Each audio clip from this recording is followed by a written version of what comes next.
कोकणातले हे प्रसिद्ध मंदिर तर सगळ्यांनाच माहिती आहे, पण ह्या मंदिराला डोंगरा एवढा प्रदक्षिणा मार्ग आहे हे कोणाला माहिती आहे का? हा आपला मंदिर सिरीजचा चौथा एपिसोड आणि मी आले आंब्याचा नैवेद्य दाखवायला पुळ्याच्या गणपतीला. आंबे घेऊन आम्ही देवळात पोहोचलो, छान दर्शन झालं आणि मग मी निघाले प्रदक्षिणेसाठी. हे एक स्वयंभू स्थान आहे आणि हा जो मागे डोंगर दिसतोय याभोवती आहे प्रदक्षिणा मार्ग. समुद्र मार्गावर असणारी छोटी छोटी मंदिरं ही सगळं पाहत आपण पोहोचतो सुंडा स्थानाकडे. माणसाच्या श्रद्धेला निसर्गाची जोड मिळते तीही अशी. कातळातून वर आलेला हा गणेशाचा मुखडा पाहून पुढे गेलं की तपस्वी शेंबेकर बुवांचा सुंदर मठ आहे आणि त्याच्या पुढेच आहे हे विहीर सदृश तलाव.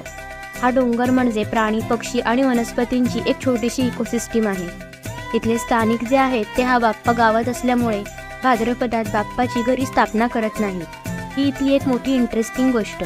तर देवळापासून सुरू झालेला हा प्रदक्षिणा मार्ग संपतो देवळापर्यंतच. भेटूया उद्या एका नवीन मंदिरामध्ये.